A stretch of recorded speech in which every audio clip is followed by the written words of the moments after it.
How can they go from like Gervonta Davis to Francis Ngannou?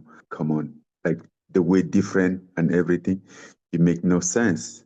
It make no sense. Nikisa reached out the other day and tell me how they need a replacement for Gervonta.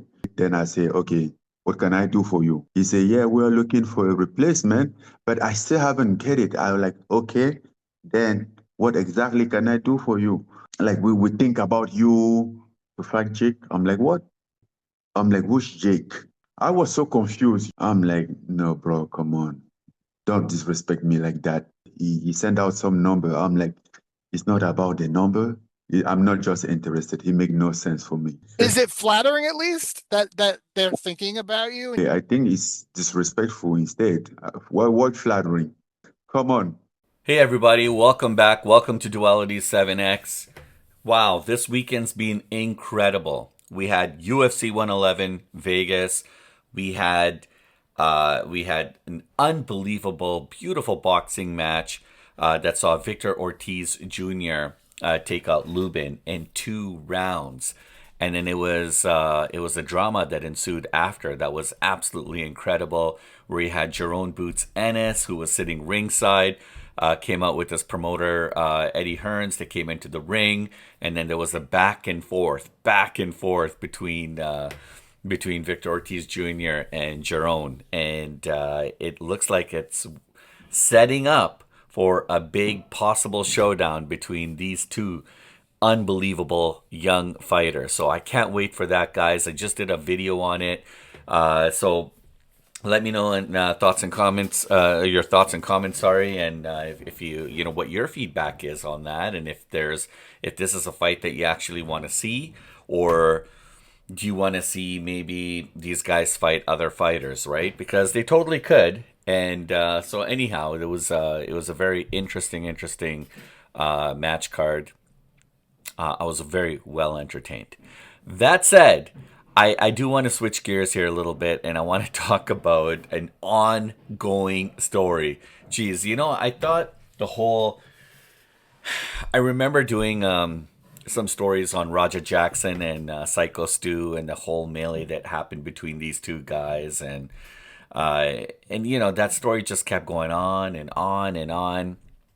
And now it seems like this ongoing story that I'm referring to features none other than Jake Paul. And so everybody knows we're just like literally 1 week away from the fight that could have been, which would have showed Jake Paul fighting Gervonta Tank Davis, right? And it was, I mean, right off the bat, there was a lot of red flags. I mean, there's like a 65-pound weight difference between these guys, and then that in itself, like for Gervonta Tank Davis to fight this exhibition fight, he would have to relinquish his WBA, world championship title.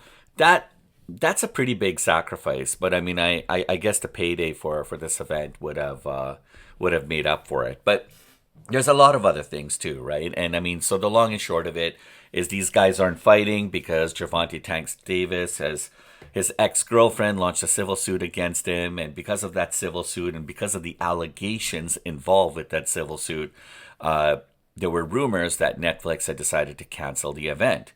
Upon further investigation, it doesn't seem like Netflix actually canceled anything. It seems like Jake Paul canceled the fight. Jake Paul and his camp, they made the decision to stop this fight from happening because on the merits of, well, plain and simple, they felt that Gervonta Tank Davis, or the allegations made against Gervonta, were quite egregious to the point where they didn't feel like they wanted to honor this fight anymore and to work with him in a sense of fighting him. So they didn't want to give him that platform because of, again, because of the severity of the claims made against Tank Davis. Now, Tank Davis's camp has come out, his coach, he's been calling out Jake Paul, he's been calling out MVP Promotions, he's been calling out Nikisa, he's been calling out everybody on Jake Paul's camp, saying that it wasn't Netflix that canceled the event, it was Jake Paul, and Jake Paul did this because he's running away. He's running away from everyone. He's running away from Tank Davis. Now, I don't think Jake Paul's the kind of guy that's going to run away from somebody, but then again, there's a lot of things that are really interesting about this. I mean, first of all, Jake is a pretty big dude. All right, he's definitely, I wouldn't even say a light heavyweight. He's very comfortable at being a heavyweight fighter. That said, he, according to their contract, he was supposed to lose weight. He was supposed to cut weight down to 195 pounds for this fight. So there's also rumors indicating that Jake Paul was not anywhere close to being able to cut that weight in time for him to be able to, in time for these guys to actually hit the weigh-ins. And that, so when that happens, there's big fines that happen. It voids a contract, and all kinds of different things can come out of it. So maybe this was an opportunity for Jake Paul to take advantage of these allegations that have been made against his opponent and use that to say, you know what, we're out, we're dropping this, we're not moving forward with this, because maybe on the real, Jake Paul was actually having problems trying to cut weight. And so there's a lot of, when you look at the story, there's a lot of interesting takes on this. I mean, it takes you off the beaten path. There's so many different streams of theories that you can kind of get lost in. At the end of the day, we don't have a fight. But here's why this matters. Because everybody wants to see Jake Paul fight. And I know Netflix wants to see this fight. But now this fight's not going to happen this month. Now we're talking about the possibility of a fight happening in December. But now, if you have a fight in December, well, that's not fair to Jake Paul's opponent, because whoever he decides to pick or choose, or whoever wants to fight him, is not going to have enough prep time to be able to be able to fight in December. And if they do, they may not be able to come out 100%. So we're probably now looking into the new year. I don't know. I mean, honestly, it seems like it's a big shit show. There's a lot of people that are complaining, a lot of people upset. It is what it is, right? I mean, so there was a couple names that were dropped. I did a couple videos on this. There was the possibility of Ryan Garcia taking on Jake Paul, but Ryan Garcia's already hooked up. He's going to be fighting some other fighters, and so that's not going to happen. And then there's been rumors about Andre Ward, former world champion, and I believe undefeated. And but I mean, the thing with Andre is that he's been out of action since 2017. But Andre seems like he was bowdy about it. He was like, yeah, look, let's do this. I'm ready to go. If he really wants to fight, I'm ready to fight, right? And he'll do what he has to do to train and to make weight so that he can make this fight happen. So I don't know. It doesn't seem like, it does seem like Andre Ward's name is still in the mix. But recently Jake Paul had an interview with ESPN, and he came out with his 8-man hit list, a name of 8 people that he, in his mind, feel could replace Gervonta Tank Davis. And the names are absolutely wild, guys. So we got Terence Crawford, we got Canelo Alvarez, Anthony Joshua, even Francis Ngannou. Now, Jake's just firing shots at all cylinders. He's firing shots at all the biggest names in boxing and MMA. And the question is this really genuine? Is this or is this ambition, or is this just next level promotion, right?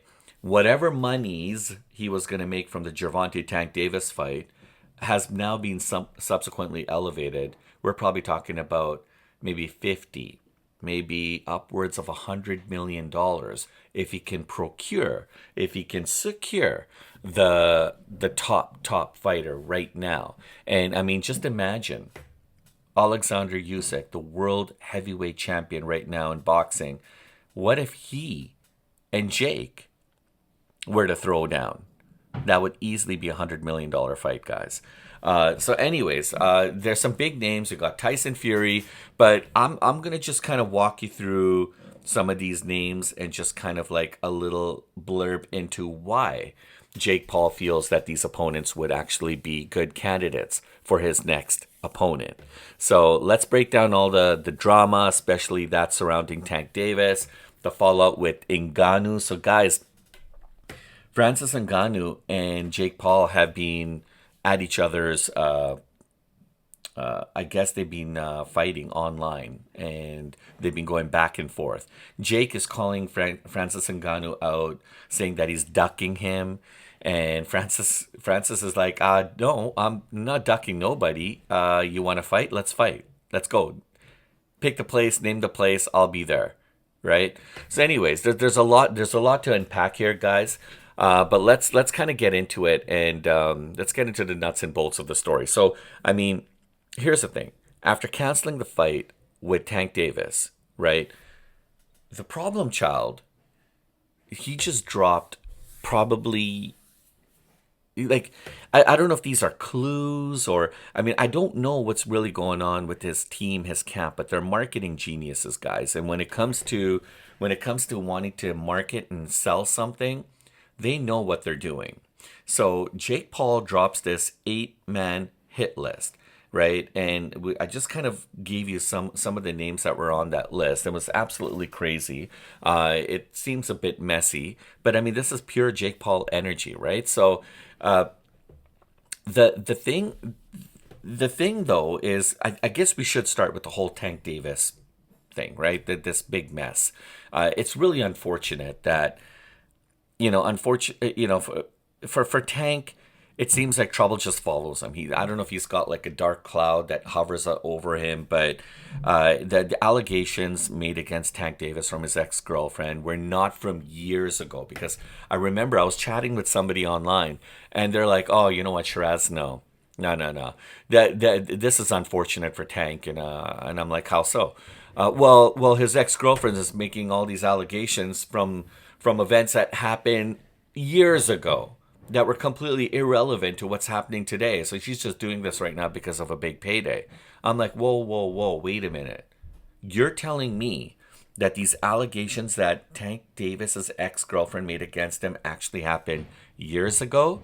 I go, on the contrary, I'm hearing they happened like a couple weeks ago. Like, it just happened. And so it's fresh. She went to the and she pressed these charges against him in Miami-Dade County in Florida. She went to police station. She filled out her paperwork and everything like that. And the events that she's claiming, or the allegations that she's making against her, against Tank Davis, were as a result of events that actually happened between these two individuals within the last week of her filing this report. So I don't know. There's a lot of stuff that people are saying online, but this is the stuff that's coming from like pretty much the county papers, right? The county office. So I don't know. And so it is a pretty big mess. And it's unfortunate for, I mean, fight fans are fight fans. We want to see a good fight. And then guess what? The fight is done and we move on. And then there's another fight, right? But for these fighters, they have to live it, eat it, breathe it. This is their day to day. This is how they make their cheddar, right? And so when things like this happen, there's a lot more at stake for these guys, including Jake Paul, right? Tank Davis. They've been prepping and training and getting their bodies primed and ready to go to battle with one another. And then there's a cancellation, and that screws everything up. Who cares about the guys in their monkey suits in the exec offices who are pissed off because they're not going to get another paycheck? Whatever. They'll get it on the next one. But for these fighters, this could be a make it or break it thing for these guys, honestly, right? I know we're all excited to see Jake Paul and Gervonta lock horns November 14th in Miami. You know, originally this fight was supposed to be in Atlanta, then it got moved to Miami. It was a huge crossover exhibition, guys. It would have been absolutely incredible. There was so much hype and buzz, happening globally about this fight, and then everything goes sideways, right? And these allegations were just like a huge bombshell. I mean, we're talking about battery, assault, kidnapping. These aren't like small-time petty claims. If it was like, oh, we got in an argument and he took my purse and threw it against the wall and I'm pressing charges, no, not good enough to cancel a fight, right? And so straight up, I'm like, I don't want to give a platform to an abuser, to anyone who involves themselves with those kind of things, it's unacceptable, and kudos to Tank Davis's ex-girlfriend for coming out and for filing this report and filing it now as opposed to like years and years later, right? So I mean, look, I really hope for what it's worth. And look, they say innocent until proven guilty, right? We really have to give the benefit of the doubt. We don't have all the facts in front of us to be able to make a decision, right? You can't judge a book by its cover.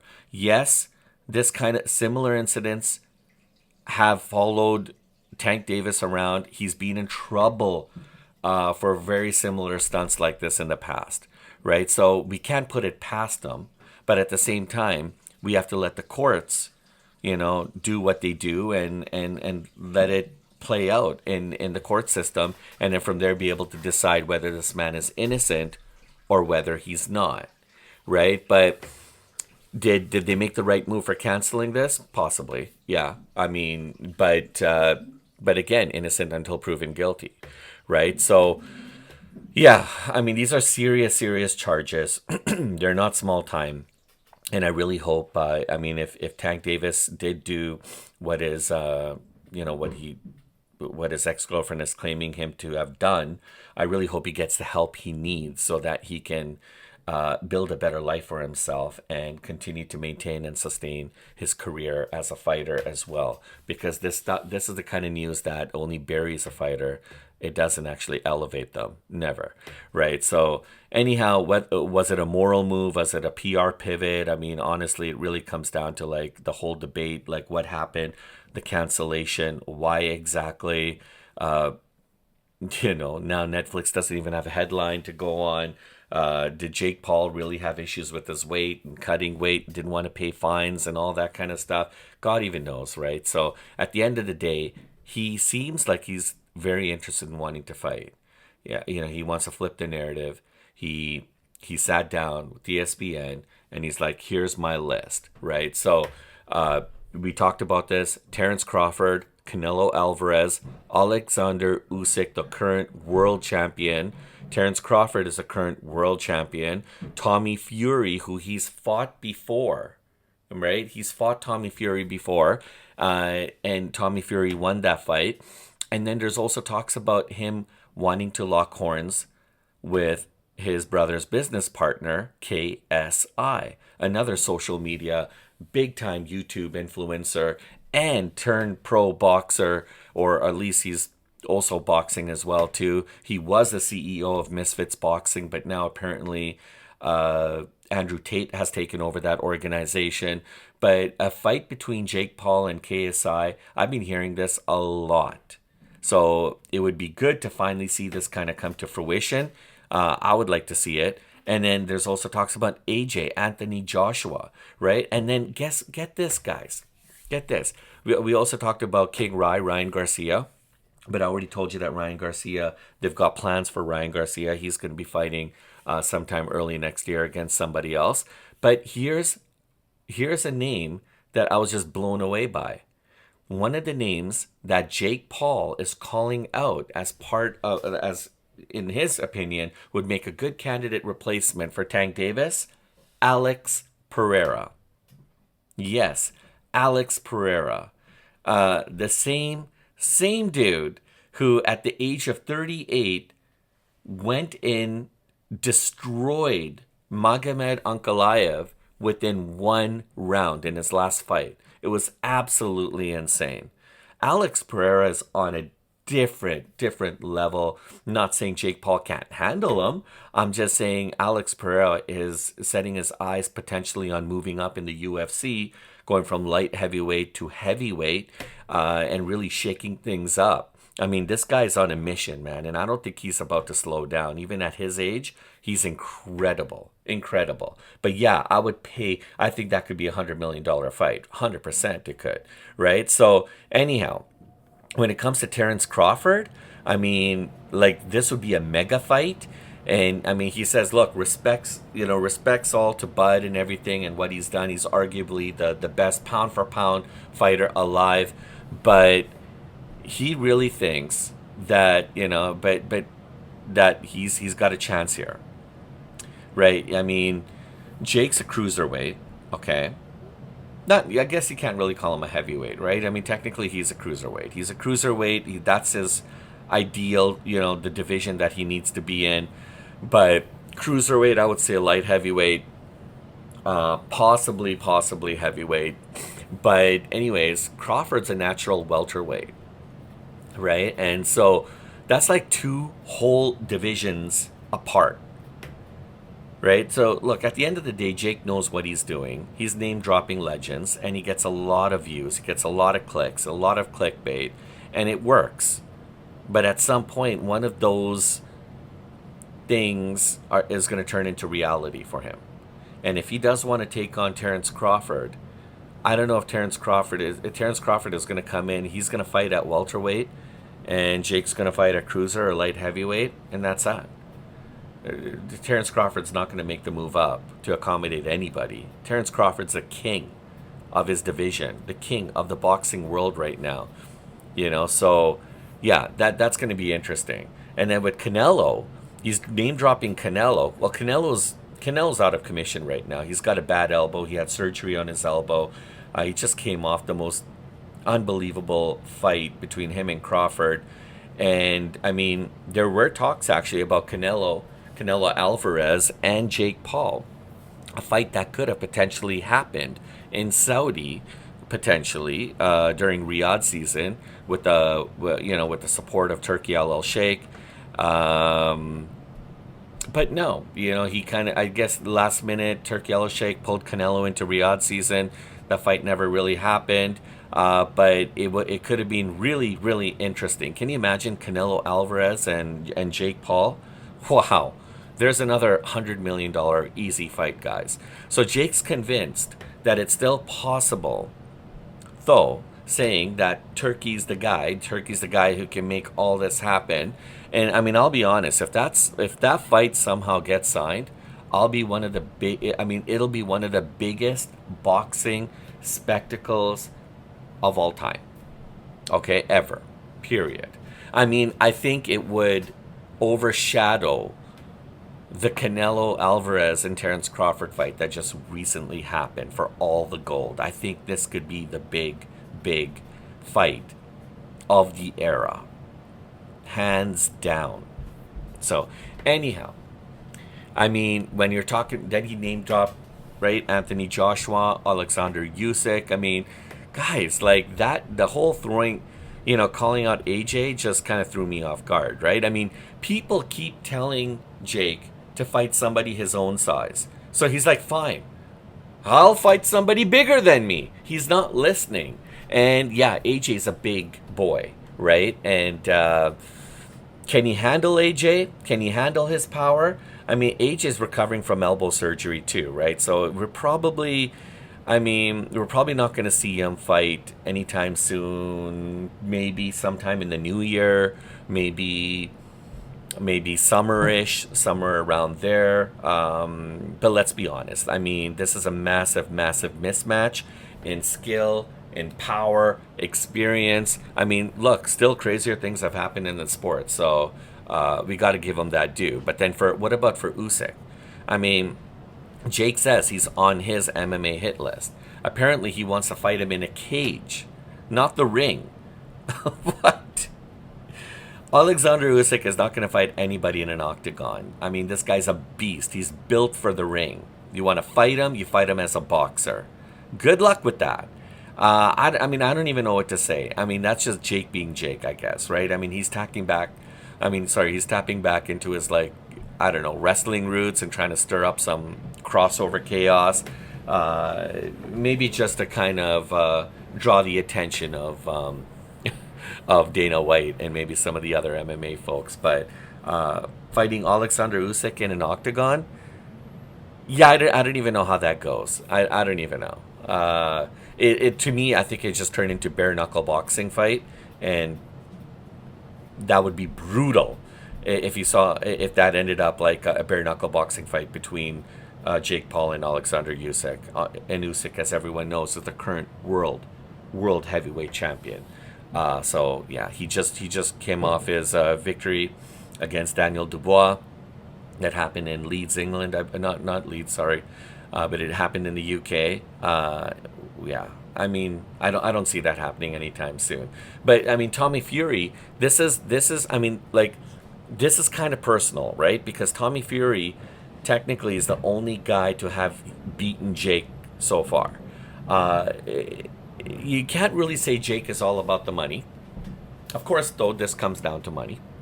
But this, like, if he were to fight, okay, look, Jake is about the money. Let me read out here. Jake is about the money. But when it comes to fighting a guy like Tommy Fury, I think that would be a little bit more on the personal side of things, right? I think this is more about kind of exacting revenge, right? You can tell that loss to Tommy Fury continues to haunt him and eat him up from the inside, right? I mean, and you know what? You got to respect that. I mean, here's a man who's owning this, and he's telling everybody, I don't like this. I got to fix this. I think Jake is a heck of a fighter. He's a lot better than he was when he fought Tommy Fury back then.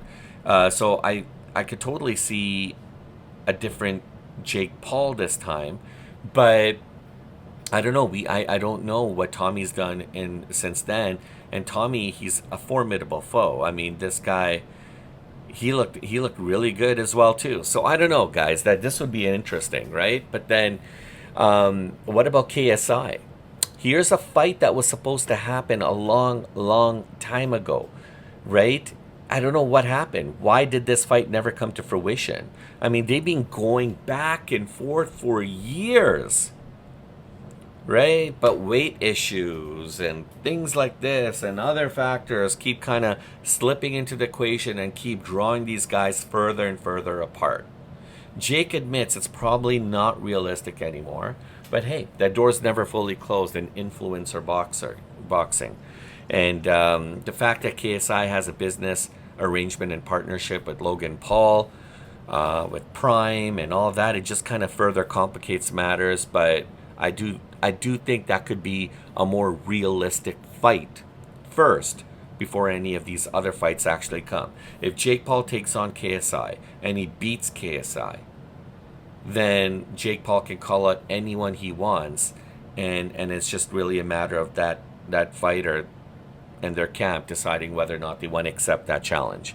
But for Jake to fight somebody else, people are always going to be talking about KSI. Well, let's squash that right now. You want KSI? It could happen. Let's do this. Let's figure this out, right? But then when you're talking about Alex Pereira, the UFC light heavyweight champion of the world, and to say that talks have actually happened, I don't know. If I mean, I don't doubt that. I think discussions could have happened with Alex Pereira's camp and Jake Paul, but I mean, there's no way the UFC is going to let this happen. There's no way Dana White is going to allow this fight to happen. No way. And if anything like that happens, obviously, Alex Pereira would have to vacate that title pretty quickly. And I think from his perspective, I think he's willing to do that, to move up to heavyweight.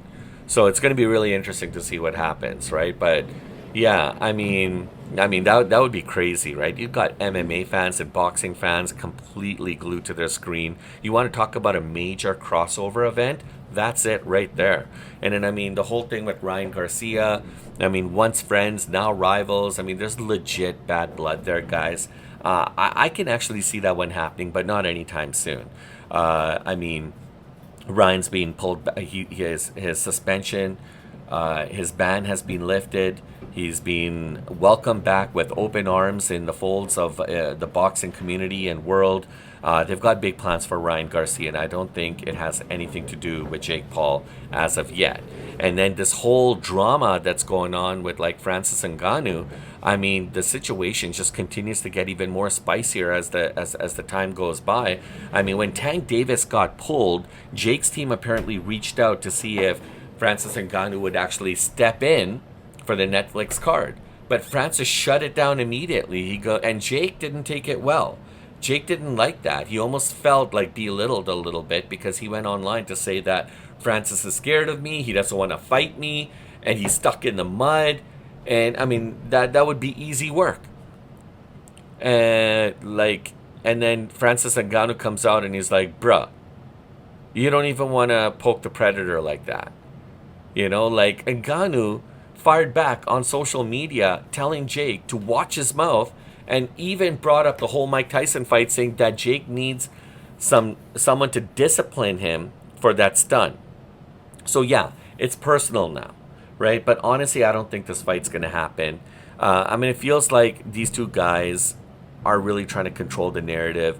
They're talking a lot, but when it comes to actually signing the bottom line, now I'm even worried that if a fight actually gets signed, it gets actioned, is it actually going to come to fruition, right? I mean, with Tank Davis, this whole cancellation with Tank Davis just 2 weeks out of the fight, I'm starting to question whether or not if Jake Paul's going to be even fighting anytime soon. Is he even going to fight in 2026? I mean, because anytime you have these crossover events and you're controlling the narrative, anyone can really cancel at any given time. And really, what are the repercussions? You know, it's not like it's commissioned via state athletic commission or anything like that. So I don't know. So anyways, guys, it is really starting to get kind of personal. And my honest take is like Jake Paul is in promotion mode. He's back to square one. He's trying to find a good candidate to fight. He's keeping his name hot while Netflix is scrambling around trying to find him a new opponent. But what's crazy is that every name he mentions, from Canelo to Joshua, it's really capturing people's interest. You know, and I didn't even talk about Andre Ward. I have a whole video on Andre Ward. I mean, there's also Andre Ward potentially in the mix. And even for a guy who hasn't fought for 7 years, he's extremely dangerous, guys. I mean, Andre Ward was such a fierce competitor. You know, he left the scene too early. But anyways, guys, you can hate Jake Paul all you want, but at the end of the day, Jake knows how to control the story. He knows how to control the narrative, and he knows how to make money. And the longer Jake Paul continues to steamroll through his opponents, the longer we are buying into all of this. So I am starting to doubt whether a big crossover event is going to happen with them anytime soon with another fighter. If it is, it's got to happen now or forever hold your peace, right? So anyhow, guys, like Canelo Crawford, beautiful. That would completely redefine on how crossover fights are even viewed. Love it or hate it, Jake's forcing traditional boxing to adapt to all of this. So let's hear it. I need to hear it, guys. Who do you want to see Jake fight? Put it in the comments. All you got to say is, I want to see Jake fight so-and-so. I want to hear it. I want to see if we can maybe we'll put a poll together as well, too. Do you want to see Jake Paul versus Canelo? But I mean, that's a long time because Canelo's out right now with this elbow injury. Do you want to see Jake versus Ngannou? You know, Jake versus KSI. Jake versus Tommy Fury, the rematch. I mean, there's so many ways we can spin this, guys. You put it in the comments, and I'll respond to them. At the end of the day, this man can continue to stay relevant. It's absolutely crazy. He's got money, he's got power, and he's got a platform that a lot of fighters could only even dream of. So talk about respect. You got to give a credit where credit is due. Jake Paul has seriously earned an unbelievable paycheck in the boxing community. And anyways, if you guys enjoyed this breakdown, please smash the like and subscribe. Join us here on Duality 7X for more fight talk. I'm Sheeraz. I'll catch you on the next one, and I can't wait to read your comments.